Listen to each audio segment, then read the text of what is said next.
Hi, I'm Brother Jaron Green, a proud brother of the Epsilon Gamma Lambda chapter of Alpha Phi Alpha Fraternity Incorporated.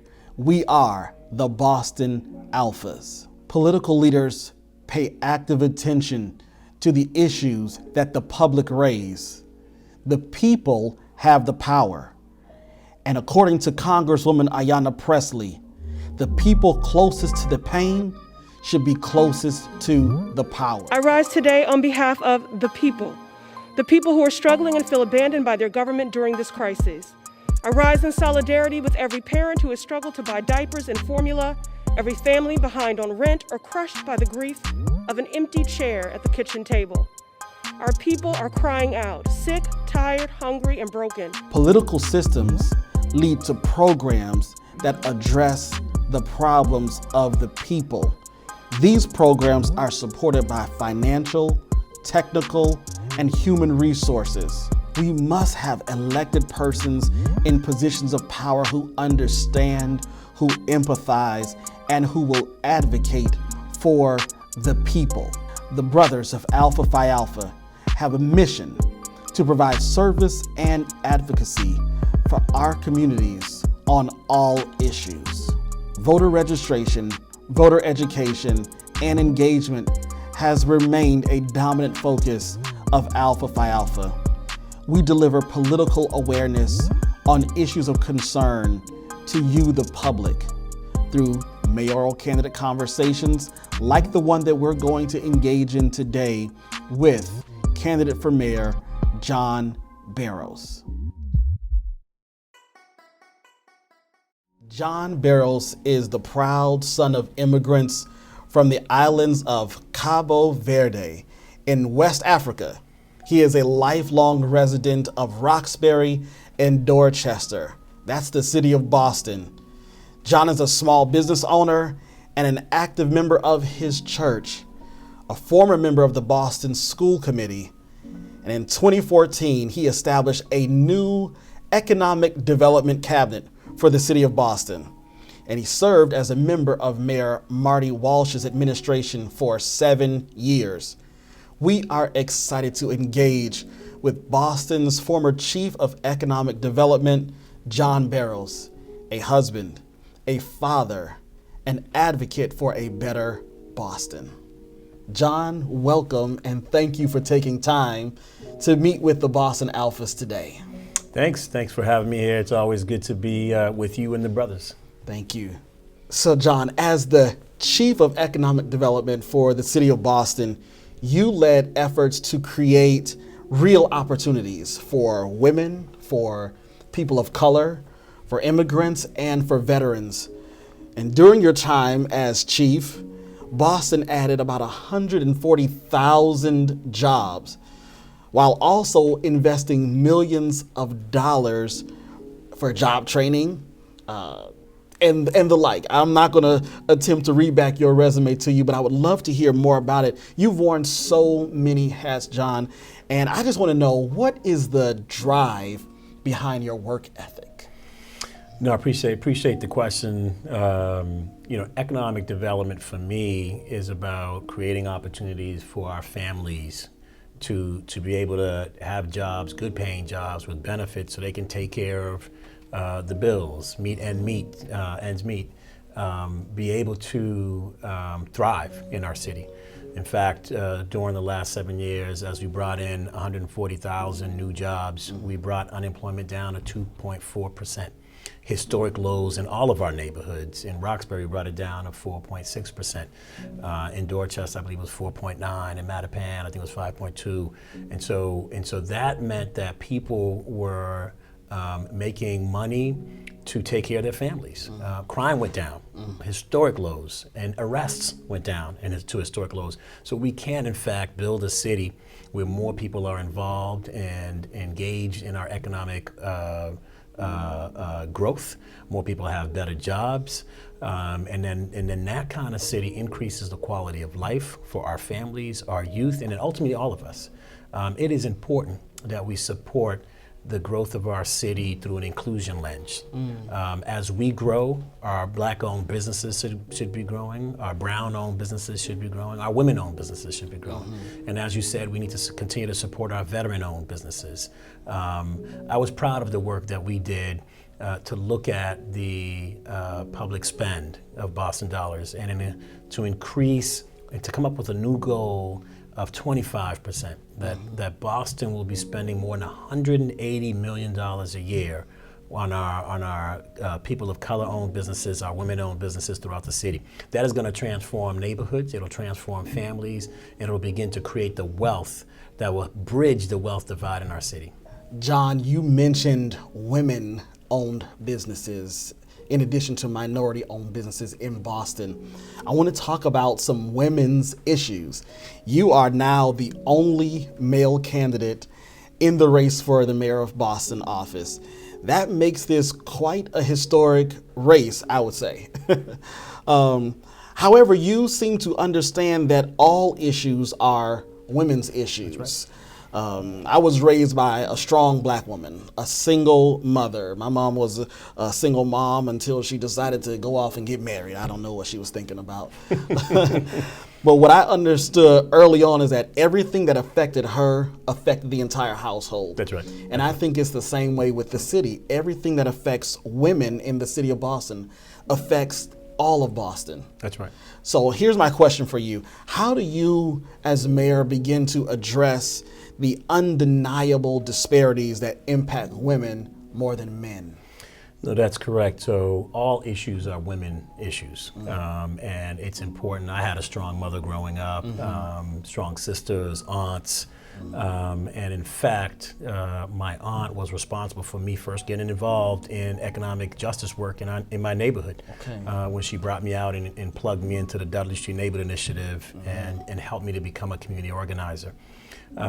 So when we think about economic development, we think about the disparities that exist for women. You heard me talk about women-owned businesses. Yes. Well, let's talk about some of those disparities. We have a robust capital venture community in Boston. However, women only get less than 2%. Wow. Of the capital venture dollars in our city, and you know who loses? We all lose because there are really important women-owned businesses and innovations out there that we've got to continue to work with.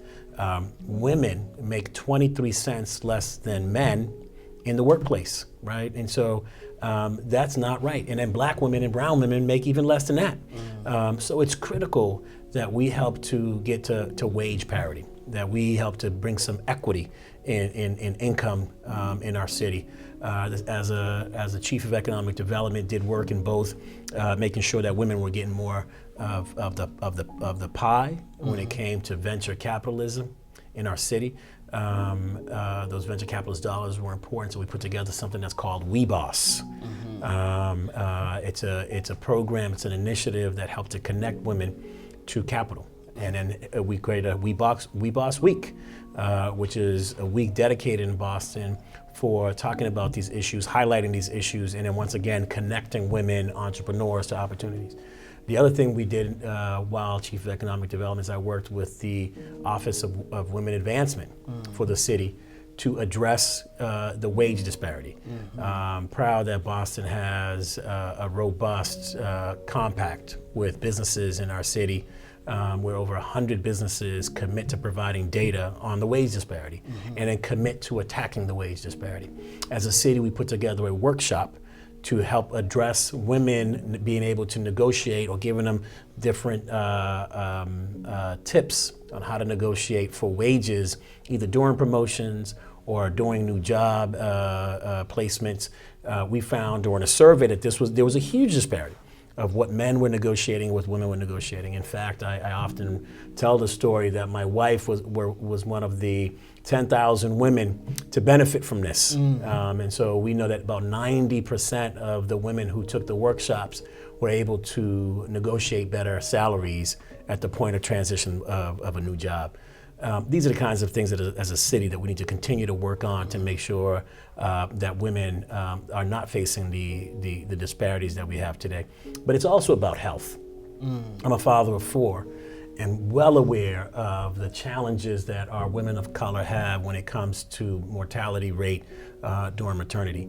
And so my wife and I would go to the hospital well equipped with information. We would try to talk to as many people as possibly can to be able to advocate for the right treatments and make sure we're making the right decisions on her behalf and her health. This is something that we've got to handle as a city of Boston. Absolutely. We know the health disparities are beyond the maternity mortality rate.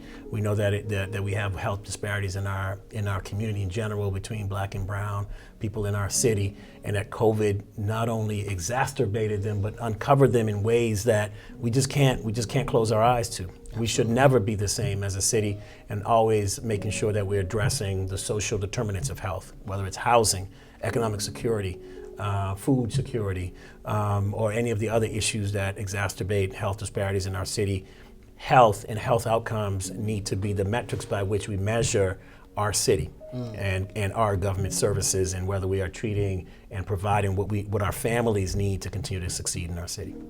You know, our city will never be the same.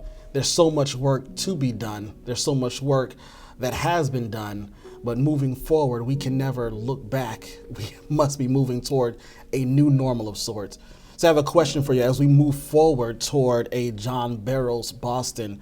On day one, what are the resources available to low-income, mother-led families, resources that they can tap into to help build financial security and become more economically mobile? Great question. Day one, during that first phase of my administration, I have guaranteed the launch of a guaranteed minimum income to address the issues we have right now in child care, in early child development. Too many of our women are outside of the workforce and have left the workforce entirely because they can't find adequate, quality, affordable child care. Child care is a big problem. So what I've announced is a plan to address it by increasing the wages of our early child care providers with a guaranteed minimum income pilot in the city of Boston. Our early child care providers are not getting paid enough.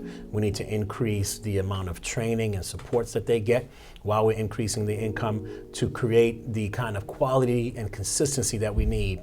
I've traveled around the city talking to early child care providers. This is something that is of great need and will help our women get back in the workforce. I mean, even as today I'm running for mayor, my wife works full time. Okay. And with 4 children at home, if it weren't for the ability for our family members to step in and provide child care, she wouldn't be able to work her full-time job, and frankly, I wouldn't be able to run for mayor. These are things that are important for our women, particularly because they get hit disproportionately when it comes to the impacts of child care. And then we need to look at how we address child care development and make sure that it's part of our educational system. It's not just about child care, it's about the development of our children. So in that first 100 days, I commit to establishing universal 3-year-old seats in the city of Boston and universal 4-year-old seats. It'll cost us $75 million. I'm ready to make that investment because this is the kind of intervention that is proven to help eliminate the racial achievement gap that we have in our city, that we have in our school system that's been persistent. We need to make sure that particularly those who are not getting the kind of attention that they need get the kind of attention so that we can eliminate that kind of gap. Our brown and Black children should have the services that they need so that they can excel in school, succeed, and graduate. So John, you mentioned education. As a Black father, you understand the desire for your children to succeed. You mentioned those 4 beautiful babies that you have. We want our kids to succeed, even if it's at the smallest things like tying their shoes. We want them to win. So surely you could understand also another parent's desire for their children to do well. As it relates to school. We want to see our children advance and achieve and do well. And I must say that I am concerned as a Black father as well. I'm concerned for our families of color in the city of Boston. I believe that they deserve access to a quality education. That's right. An equitable education across all schools in Boston, not just our select exam schools. Right. Boston is the birthplace, so they've told me, Right. of public education in That's right. America. That's right. So here's my question for you. As you continue to envision Boston from the seat of mayor, how do you as the next mayor build a world-class public education system on that foundation? You know, I think Boston's the birthplace. Boston is the learning hub of America, arguably one of the learning hubs of the world. And so with the embarrassment of riches, we can't have the persistence of inequity and injustice that we see today. And so as mayor, one of the things I want to do is invest in world-class facilities in all of our neighborhoods. It is time for Boston to step up its game. And I would invest $4 billion of money that we would float through our bonds. We have a AAA bond rating, and so we can float money for about 2.5% right now as a city. So $4 billion would cost us about $8 million a year, and $4 billion would guarantee us new quality schools in all of our neighborhoods. We shouldn't be just talking about the exam schools. Every neighborhood in the city of Boston deserve a tier 1 quality school in their neighborhood. It starts by making sure that we can invest in our school facilities, and then as we invest in school facilities, that we are building libraries, that we're building innovation labs, that we're building theater space, that we're building art studios. Nothing worse than trying to learn science without a science lab. I'm not sure how you cut open the frog in your homeroom, right? Correct. And so we need, our students deserve the best facilities so that we can have the best curriculum to follow. And as we do that, let's make sure that that curriculum provides resources to students who need more. Our English language learners, our special needs students need more services and more attention.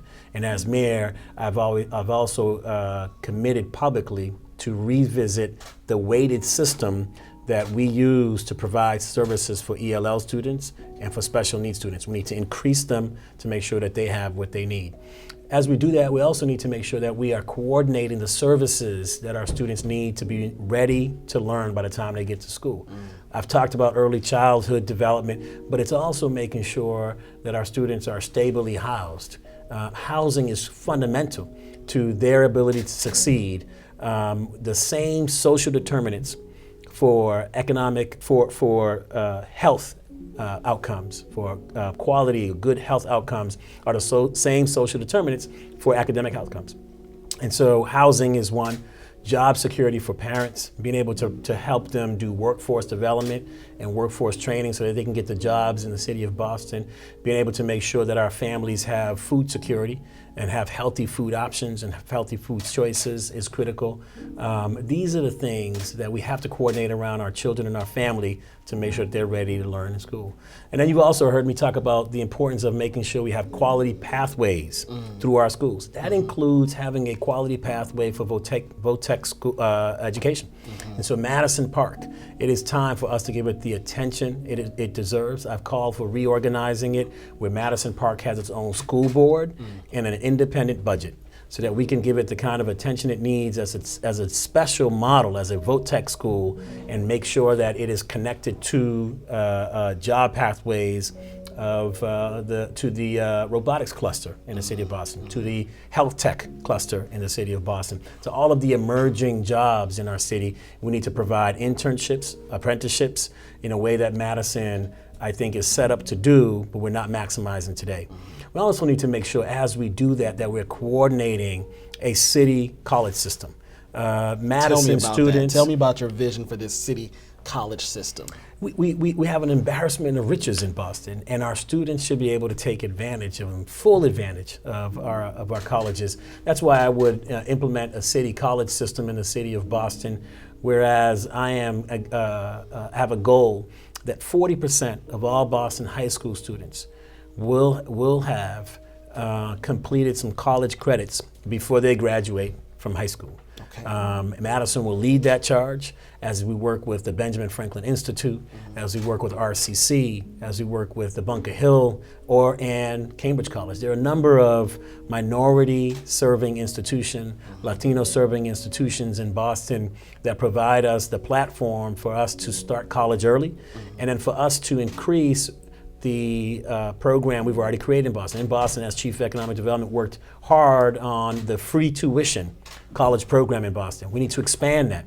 As we look at our country, too many of us have overbearing debts after going to college. It is time for Boston to guarantee a free associate's and then hopefully a free 4-year bachelor's degree to all of our students who qualify for that program. We can do it as a city, and that's the kind of vision that I have to connect Bostonians to jobs and a college career. John, there are so many issues that you're bringing up. It is almost too exciting, almost too much, like drinking out of a fire hose or a fire hydrant right now. But I appreciate how you're laser focused on what Boston needs and what you can provide. You have a plan and a vision for the future of Boston. I want to talk economic development as one of those laser-focused issues. I want to talk about how do we increase economic participation because it's critical to our city's future. COVID-19, as you mentioned, has exacerbated our inequities.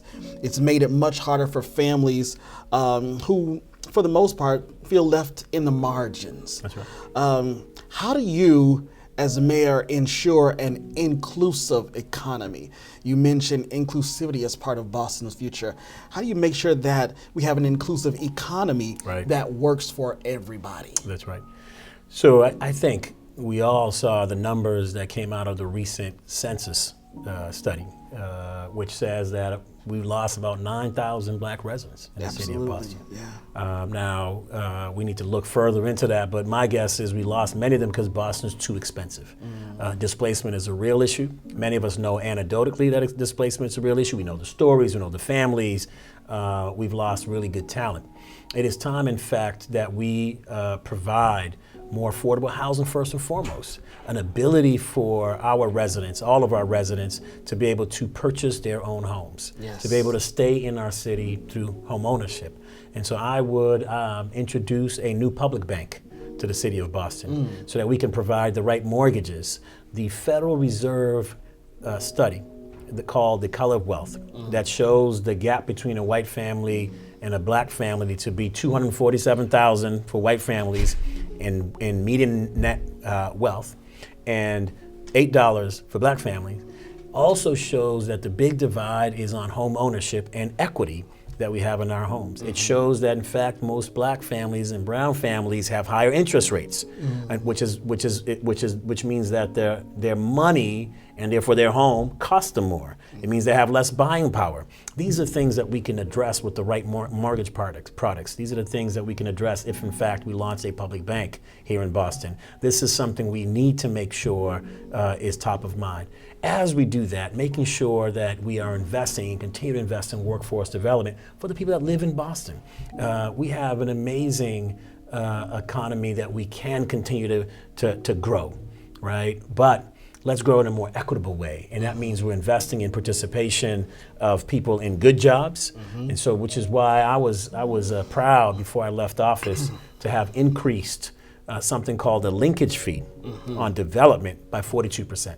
So that way we'd have more money coming in for affordable housing and more money coming in for workforce development. Now let's target that workforce development to people in our neighborhoods in ways that they can get the new Amazon jobs that are coming, that they can get the new jobs in our life science sector that's coming, that they can get the new fintech jobs that are coming to our city. We have an explosion of labs coming to the city. We approved more than 16 million square feet during the pandemic to be built here in Boston, many of that anchored by lab space. Let's make sure we're training people in our city to get those lab jobs. And it's not just our students. That means people who might be out of work, people who might look for a different job, or frankly, just to make more money. They should get the training that they need to make sure that they qualify for those jobs coming to our city. We have opportunity, and with the right man, we can kick open our economy again and make sure that it's more just, more equitable, and that more of us are participating. But it's not an automatic. It's not just relieving our businesses of restrictions or turning on some switch. Boston needs to come in with the right policies to attract tourism back to our city, which represents $25 billion of the state's revenues. We need to make sure that we can help our small businesses get back on track. As a small business owner myself, I know the financial stress that we're feeling. I know the financial stress other small businesses are feeling. So we've got to double down on our restaurants, making sure that there are more restaurants available for us to be able to go to, have conversations, build relationships, set up business deals. Think about the problems of tomorrow and try to solve them today. But without that kind of infrastructure, we'll all be lost as a city. In fact, we won't be able to get city employees or those office employees back downtown. Without that, many of our downtown businesses will close. Our neighborhood businesses will be weaker, and we might, follow other cities in losing businesses. If we lose businesses downtown, the resident tax rate will increase because the commercial tax numbers will decrease. And so these are all problems that we've got to look at as a city so we can continue to make sure that we are on the right track for growth, and that growth is inclusive and equitable for all residents in the city of Boston, particularly those that have been marginalized. What I hear you saying is that there needs to be some reform to the way that we do business in the city of Boston.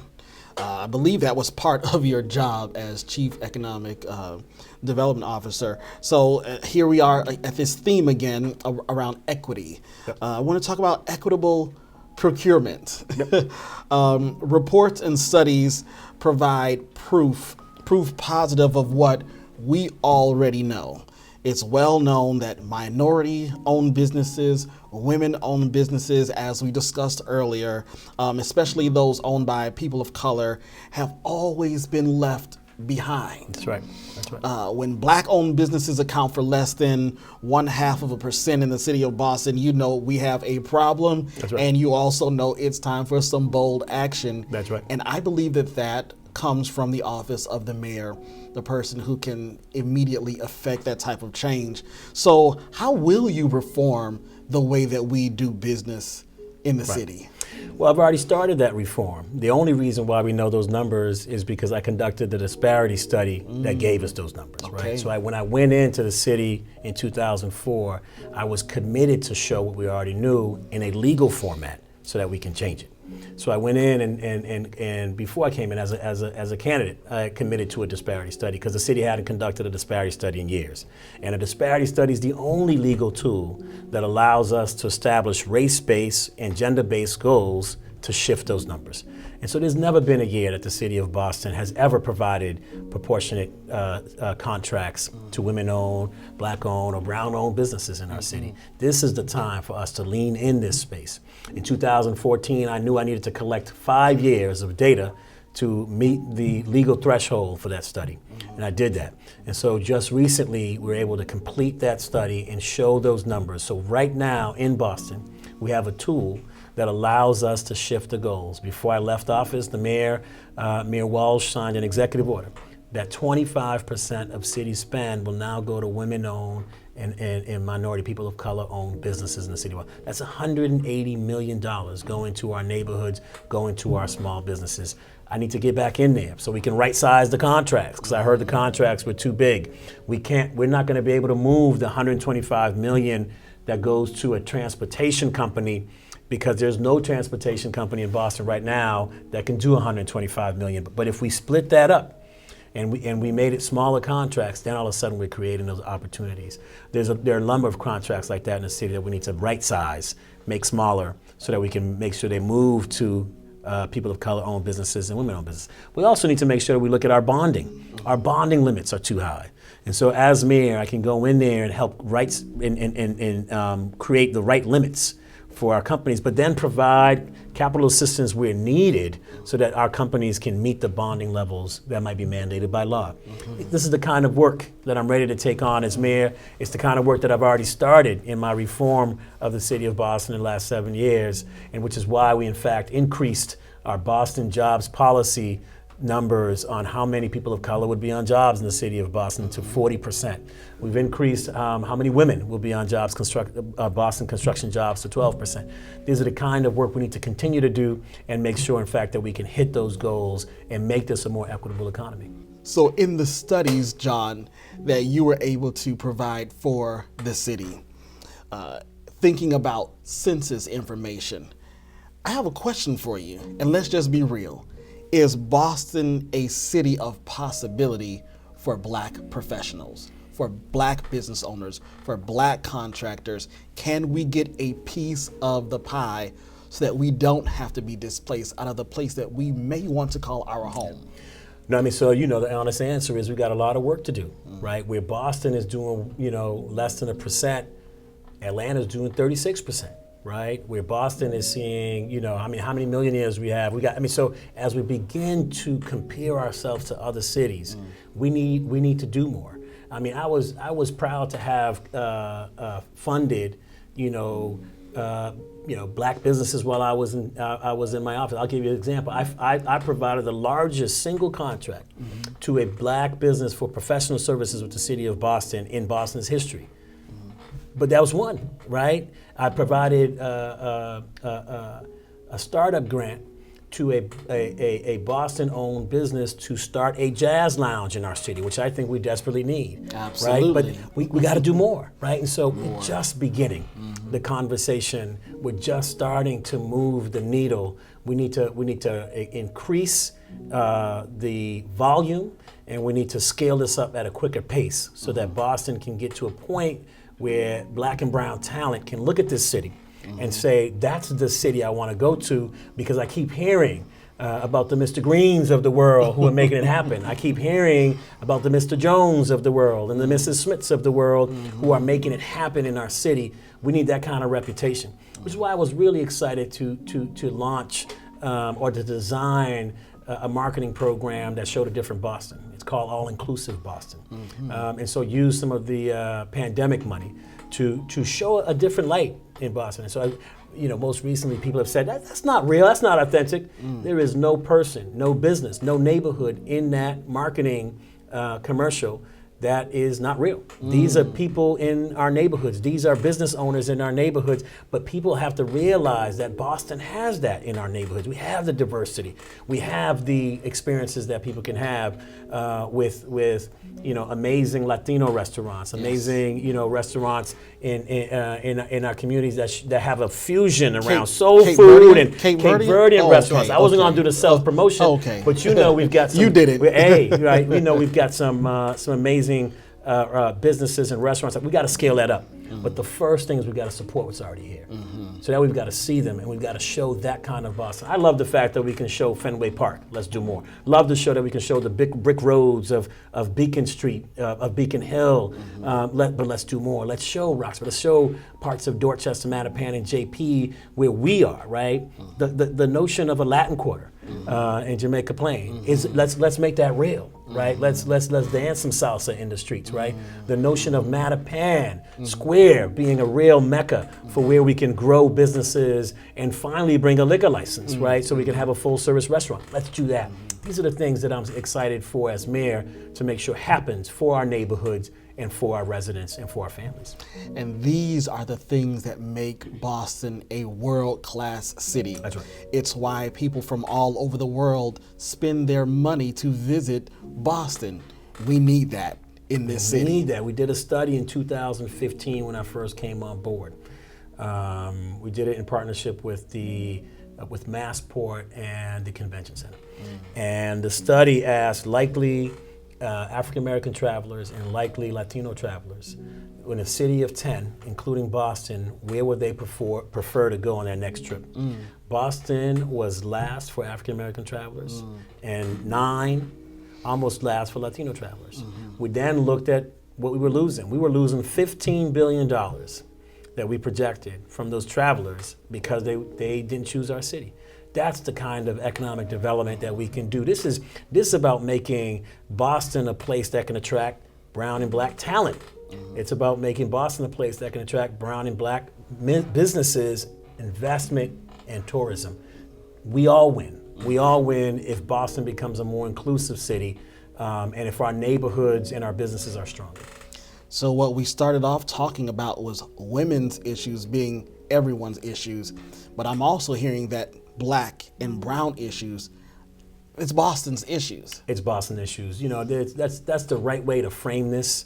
This is not about if Black Boston's stronger, white Boston's weaker. No, if Black and brown Boston's stronger, we're all stronger.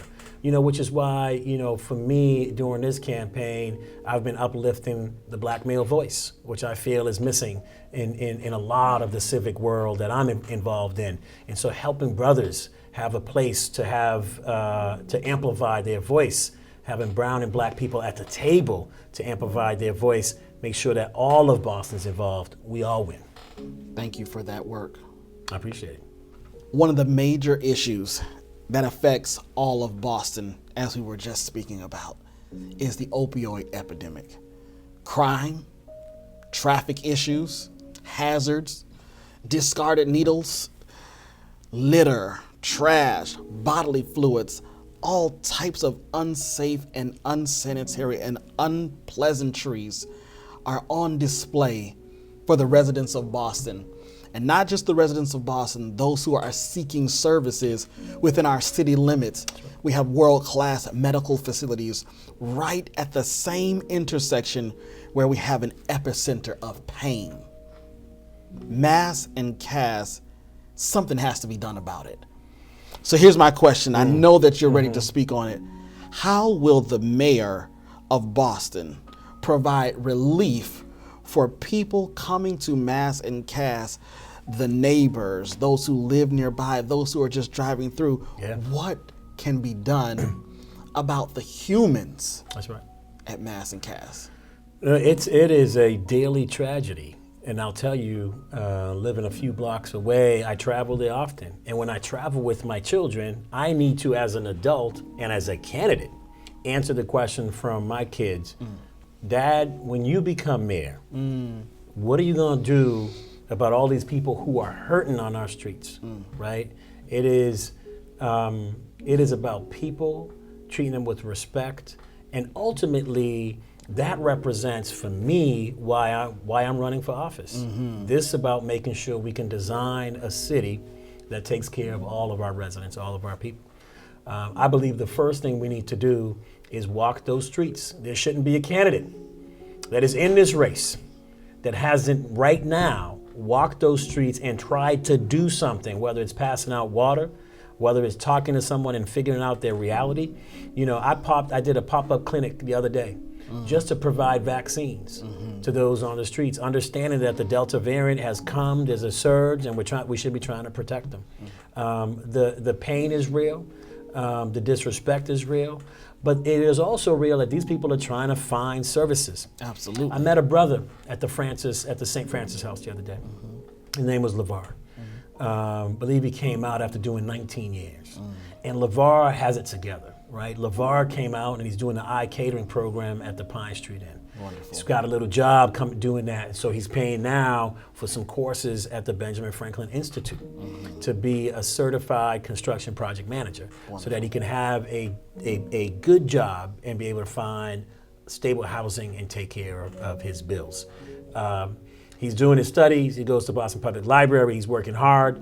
But and I asked him, I said, LeVar, what brought you to jail? He said a heroin addiction, right? And because of that heroin addiction, I made some wrong decisions. So you kicked it. Yeah, I've kicked it, right? I'm on the other side of that. I said, all right, so where are you living? Well, at night I go to Atkinson Street on the corner of Massachusetts Avenue and Melanie Cass Boulevard, where there's a shelter. Now I know that place very well. And so he goes there every night to stand in line to get into a shelter. He goes every night to the block that has the most temptation of an addiction that he kicked. I said, brother, we need to figure out how we help you. But LeVar is just one in the hundreds of people who are looking for services in our city that we're failing. Right now, we need to have boots on the streets, learn the names of the people who are on those streets, what they need, and try to guide them to it. We then need to make sure that we are decentralizing the services in that area. There's too many. The city was just trying to put another shelter on the block across the street. Why would we do that? Where everybody's spilling out to the same streets, creating conditions that are dangerous. We just lost another brother on the streets that was just stabbed. Yes. We've got to create better conditions right now and make them safe. Decentralize the services. Let's ignite Shattuck and bring some services there. Let's put together a task force of people from different neighborhoods to talk about where else we can bring clusters of services so we don't have people spilling over in the streets. We then need to make sure that we're fighting hard to understand the gaps in services. So my understanding is we have certain services that we have more beds than we need, and other services that we don't. Not enough. Not enough. Yeah. But particularly the dual diagnosis services, those where we're doing detox and mental health, or we're providing reentry and reentry program and housing, right? So let's package these things together where people need them and make sure that we can service. We don't have enough transitional supportive housing. Let's build more. Let's be more aggressive in identifying more for our residents. These are the kinds of things we do now. But ultimately, I've heard candidates talk about ferries. I don't know unless you got a ferry, whether you can build a ferry, because you need to build a full service hospital on the island first. You need to find a dock that you can use for the construction equipment to build a full service 24-hour hospital on our island in order to bring ferries over with sick people who you'd have to get out the island if you didn't have a full service hospital immediately. So that just doesn't work, right? Let's continue to fight for the permanent solution, the real solution, which is a bridge that allows you to bring emergency services in and off the island in a heartbeat and protect people in a way that they need to be protected. And that we have to go through Quincy on. Let's continue to have them in court. Let's continue to make sure that we can build that bridge. Let's not take our feet off the gas so that we can provide a continuous service center on Long Island and take care of people in the way that they need to be taken care of. A bridge over troubled waters is what I'm hearing you saying. Yes, well. So a citywide relocation task force, I've heard you mention. How do they help to not just address the issue, put a Band-Aid on it, if you will, but how do they assist us in breaking cycles of poverty, cycles of trauma, the criminalization that goes along with heroin addiction? Right.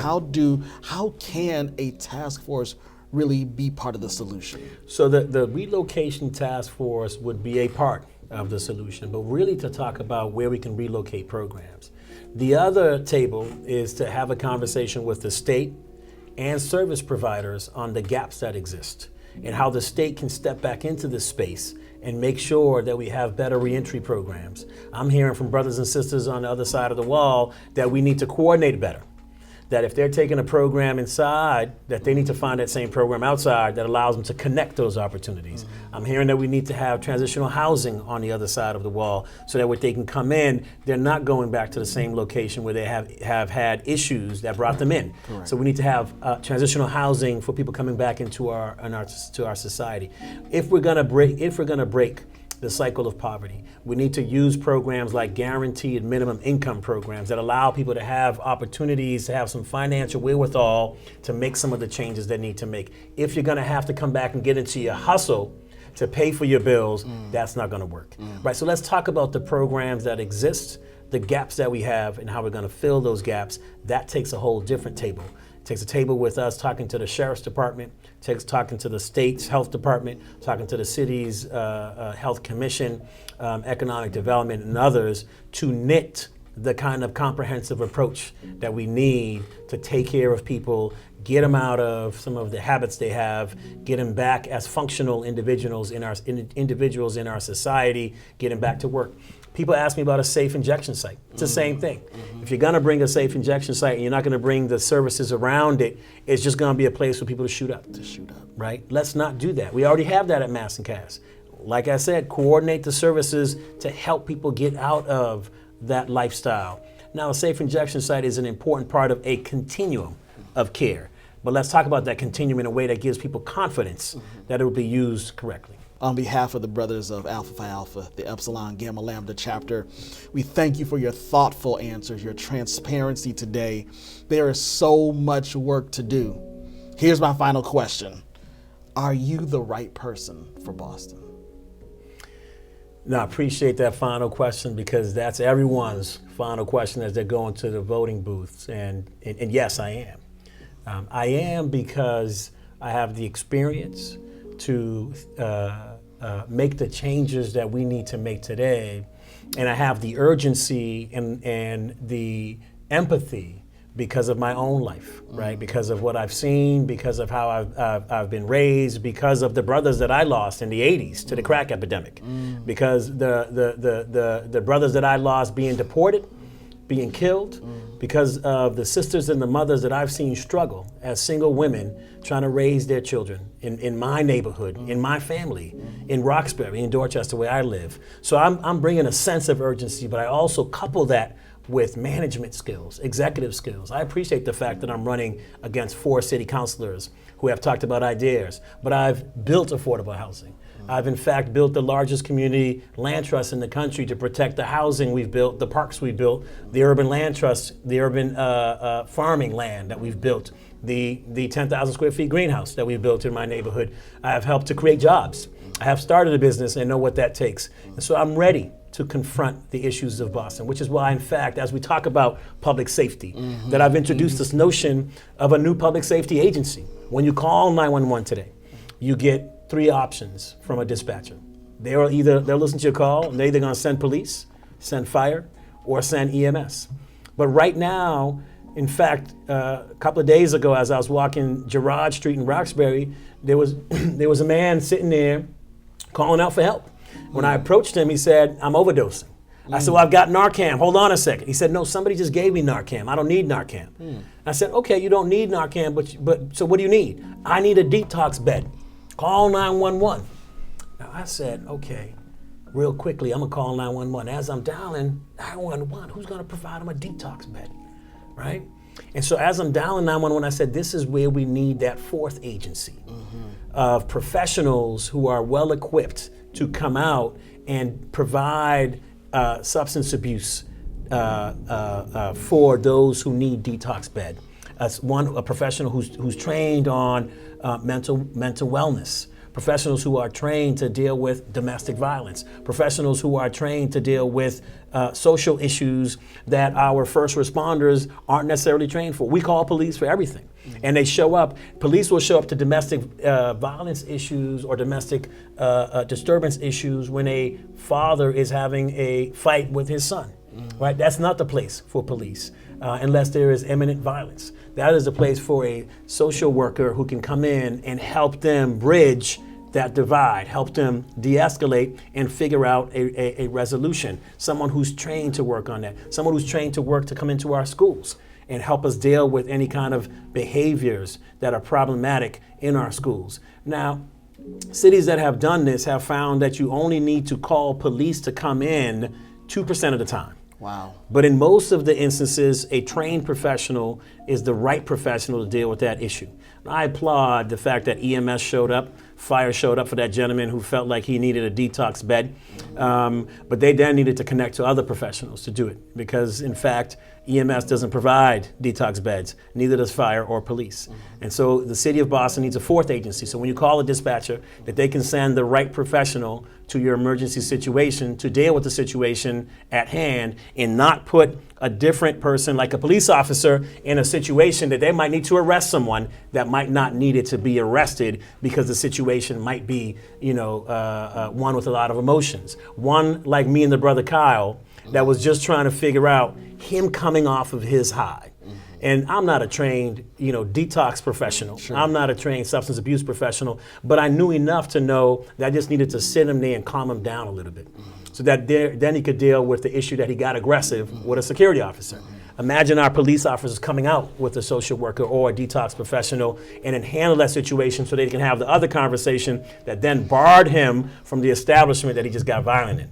And those are things that can happen hand to hand. But we need to reform our emergency system by creating an opportunity through a new agency for different people to respond. So I just wanted to thank you for the opportunity to talk to you today about all of these issues and thank the Alphas for continuing to to just continue to be leaders in the community. You guys have created multiple spaces for us as candidates to speak, for Bostonians to hear us, and that is doing great service as we move into this next chapter of Boston's history. But I am the right candidate with a set of solutions that are both community-based and community-oriented, while knowing, having spent 7 years helping to run our city, how we pay for it, how we put it in place, and make sure, in fact, that we can have the change that we deserve in our city.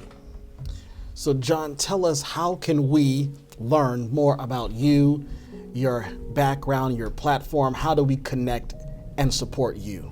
I appreciate that. You can go to barrosformayor.com, check out my website, check out my platform, check out all my plans.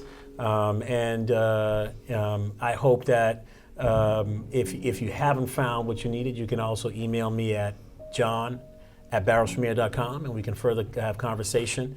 But I hope that, in fact, you will consider me for mayor on September 14th. It's an important election.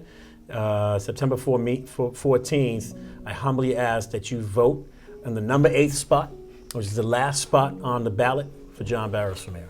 Excellent, excellent, excellent. Thank you once again, and thank you everyone for taking time to listen and to engage with us today. I need to remind you that your voice and your vote matters. So be sure that you're registered to vote.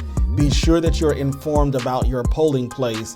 And as John has encouraged us, get to the polls on September 14th for the primary election. A voteless people is a hopeless people, but if you stick with the Boston Alphas, we will always point you toward hope. Thank you.